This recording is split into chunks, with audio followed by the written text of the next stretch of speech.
আমার নিজের মায়ের পেটের ভাইটা অনেক সময় দেনাদায়িক থাকে, আমি পারি যদ্দূর পারি চেষ্টা করি। আমি যদি চাই যে তাকে আমি ফাউন্ডেশন একটা ফান্ড দিয়ে ভাসাই দিব, এই চাওয়ার ক্ষমতা আমার নাই, আমার হাত পা বাঁধা, এই ক্ষমতা আমার নাই। আমরা চাইলে অনেক কিছু করতে পারি না, কারণ আল্লাহর কাছে আমাদের জবাবদিহিতা আছে। মানুষ আমাকে আমার এলাকা দেওয়ার জন্য দেয় নাই, প্রত্যেকেরই এলাকাতে গরিব দুঃখী আছে, সে আমার কাছে কেন দিয়েছে? সবচাইতে উপযুক্ত লোকটা বের করার জন্য আমার সাধ্যের শেষটুকু পর্যন্ত চেষ্টা করা, এটাই আমার দায়িত্ব, এই জন্য সে আমার কাছে দিয়েছে। সো আমি এই জায়গাতে আপনি নাখোশ হলেও কিছু আসবে যাবে না। আমার আব্বাজান রহমতুল্লাহ আলাই বেঁচে থাকতে আমাকে প্রায় বলতেন, বাবা এলাকার অমুক আছে তমুক আছে, আমার সাধ্য অনুযায়ী নেন 2000 5000, আমি যেটা পারি গরিব মানুষ হিসাবে দিতে পারি। কিন্তু আপনি এটা আশা করেন না যে মানুষের দানের টাকা আমি এলাকায় কাউকে দিয়ে দিব, কারণ এটা আমার এলাকার জন্য। হ্যাঁ, এলাকায় যদি নিডই হয়, অন্য 10 জন পেলে সে অবশ্যই পাবে, কিন্তু এলাকা হিসেবে কোনো প্রায়োরিটি পাওয়ার কোনো অধিকার নেই। তো আমার এলাকার যারা আছেন আলেম ওলামা মুরব্বীরা, তারা অনেকে আমার উপরে খুব নাখোশ এই জন্য যে আমি অন্যান্য এলাকায় গিয়েছি, নিজের এলাকায় যাইতে পারি নাই। আবার আমার এলাকাতেও বন্যা হয়েছে, কিন্তু সেই হিসাবে তাদের এক্সপেকটেশন অনুযায়ী ত্রাণ যায় নাই। ভাবখানা এমন যে আমি গেলে সবাই আমাকে ধরবে, তো সবাই ধরার আগে আমি নিজে ধরা দিলাম। গত রাত্রে এসার সময় তাদের সবাইকে ডেকে চায়ের দাওয়াত দিয়ে বসলাম। এরপরে ওনাদেরকে, সম্মানিত ব্যক্তিবর্গ, ওনাদেরকে আমি আমার কথাটা বললাম যে দেখেন, আমার যদি বাপের টাকা হইতো বা আমার পকেটের টাকা হইতো, তাহলে সবার আগে আমি আমার এলাকা এবং আমার ভাই ব্রাদার আত্মীয় স্বজন তাদেরকে আমি প্রায়োরিটি দিতাম, কারণ এটাই ইসলাম নির্দেশ করে যে ইবদা বিমান তাউল, আমার নিকট আত্মীয় যারা আছে তাদের থেকে আমি শুরু করব, এরপর অন্যদিকে যাব, এটা ইসলাম বলে। বাট টাকাটা যখন মানুষের, অন্যের, তখন সেখানে আমি আমার এলাকাকে প্রায়োরিটি দিয়ে কাজ করব, এটার নামই হলো দুর্নীতি, এটার নামই হলো জুলুম, এটার নামই হলো অবিচার। আমাদের সমাজে বিচার আর অবিচারকে পার্থক্য করবার মতো শক্তি মানুষের মধ্যে নাই, এটা হারিয়ে গেছে। আপনারা দেখবেন কোন মন্ত্রী যিনি গোটা দেশের জন্য দায়িত্বশীল হন, একজন সচিব কোন একটা মন্ত্রণালয়ের দায়িত্বে আছেন, তিনি ওই মন্ত্রণালয়ের সচিব হিসাবে গোটা দেশের মানুষের জন্য তিনি কাজ করবেন, এবং এখানে কোনো ভেদাভেদ তার করার কথা না।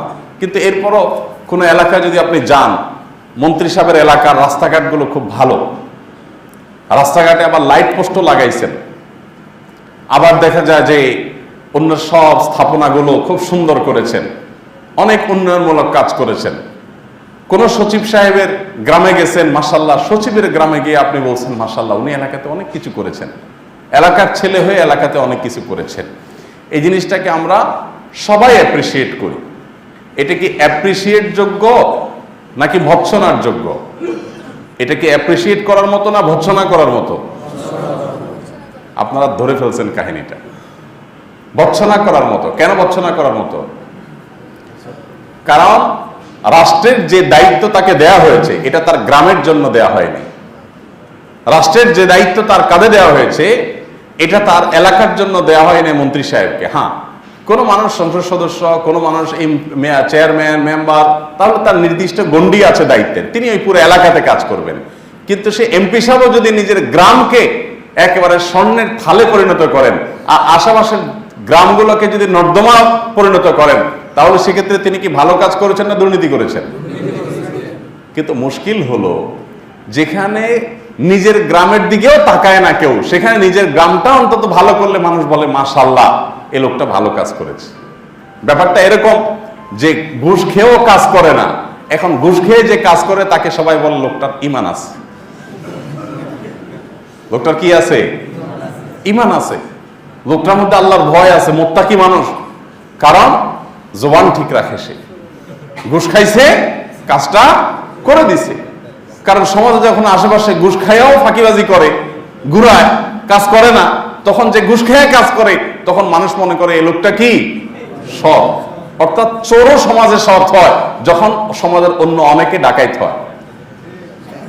সমাজের অন্যরা যখন ডাকাত হয়ে যায় তখন চোরকে মানুষ বলে যে লোকটা ভালো, ডাকাতি করে না।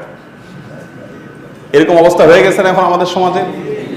আমি প্রায় দেখি বিভিন্ন জায়গায় গেলে, যে কোনো এলাকার খুব বড় কোনো পাওয়ারফুল মানুষ, রাজনৈতিকভাবে পাওয়ারফুল বা প্রশাসনিকভাবে কোনো বড় দায়িত্বে আছেন, ওনার এলাকার উন্নতি দেখে মানুষ প্রশংসা পঞ্চমুখ হয়ে যায়। আমি বলি যে এটা কিভাবে আপনারা প্রশংসা করেন? ট্যাক্স দেয় সারা দেশের মানুষ, ভ্যাট দেয় সারা দেশের মানুষ, সারা দেশের মানুষের ট্যাক্সের টাকায় উনি ওনার এলাকাকে উন্নত করলেন, বাকি এলাকাগুলোকে সেভাবে উন্নত করলেন না। উনি তো স্বজনপ্রীতি করলেন, এলাকা প্রীতি করলেন, তিনি তো দুর্নীতিবাজ। তিনি আপনার কাছে সৎ হয় কিভাবে? আপনি তাকে সৎ এই জন্য বলতেছেন কারণ বাকিগুলো এলাকাতেও কাজ করে না, এগুলো সব বেগম পাড়া বাড়ি করে। যে সমাজে সব টাকা পয়সা সব নিয়ে বেগম পাড়া বাড়ি করে, দুবাই নিয়ে ব্যবসা করে, সিঙ্গাপুর নিয়ে সম্পদের পাহাড় গড়ে, ওই সমাজে কেউ যদি নিজের এলাকা কিছু করে আমাদের কাছে মনে হয় মাশাআল্লাহ, তো সাক্ষাৎ ফেরেশতা। অর্থাৎ আমরা নামতে নামতে কোন জায়গায় গিয়ে ঠেকেছি সেটা কি আমরা অনুভব করতে পারছি? আল্লাহ রাব্বুল আলামিন আমাদের সবাইকে আমানতের দায়িত্ব সম্পর্কে সচেতন হওয়ার, দায়িত্ববান হওয়ার তৌফিক দান করুন। ভাইরা আমার, আজকে আমাদের দেশটাতে যে অপশাসন, যে অনিয়ম, যে দুর্নীতি রন্ধ্রে রন্ধ্রে ঢুকে গেছে, এগুলো একদিনে ঝেঁকে বসে নেই। মানুষ অন্যায় নিয়ে গর্ব করে।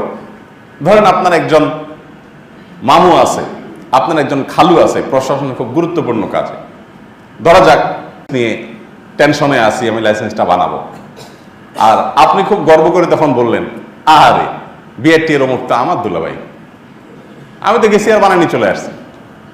এরকম করে কি করে না মানুষ বলে? অর্থাৎ একটা 2 নম্বরে কাজ করে সেটাকে নিয়ে বুক ফুলে মানুষ গর্ব করতেছে। আপনার দুলাভাই হোক আর আপনার সেলেক সম্বন্ধী হোক, তাতে আপনার জন্য তো স্পেশাল কোনো সার্ভিস দেওয়ার রাইট তার নাই। অন্য 10 জনকে যে সার্ভিস দিবে আপনাকেও সেই সার্ভিস দিবে, কিন্তু সেটা কি হয় না? গর্ব করে আমরা বলি, আরে অমুক তো আমার এটা, তমুক তো আমার এটা, মানে আমার তো কোনো ব্যাপার না। তো আমি যে এই যে নিয়ম ব্রেক করে কোনাকানি পথে, শর্টকাট পথে যে আমি আমার কাজটা করে আনতে পারতেছি, সেটাকে নিয়ে আমি আবার গর্ব করতেছি, এটা কি গৌরবের বিষয় না লজ্জার বিষয়? এটা তো দুর্নীতি, এটা তো আমি নিয়ম ভঙ্গ করলাম। এখন আপনারা বলবেন যে আপনি কি এটা করেন না? আমিও করি, তবে আমার করাটা হয় বেশিরভাগ ক্ষেত্রে আমি চেষ্টা করি বাঁচার জন্য।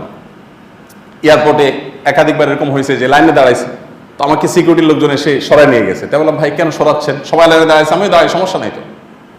তো বলে না, আমাদের দায়িত্বই হলো এমন কেউ যদি লাইনে দাঁড়ায় যে দাঁড়ালে সেখানে মানুষ ঘিরে ফেলবে, ডিস্টার্ব হবে, আমাদের কাজের ক্ষতি হবে, সেখানে ভিড় হয়ে যাবে বা নিরাপত্তার সমস্যা হতে পারে, তখন আমরা তাকে সরাই নিয়ে যাই। এটা আপনার জন্য আলাদা কিছু না, আপনার ভক্ত হিসাবে আমি করতেছি, তাই এটা আমাদের দায়িত্ব। ঠিক আছে, তাইলে করেন, সমস্যা নেই।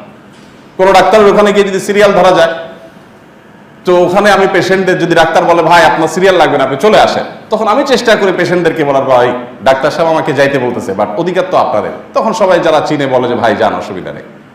এতটুকু করার চেষ্টা করি। আমি যে ফেরেশতা তা না, কারণ এই সমাজের একজন আমিও তো।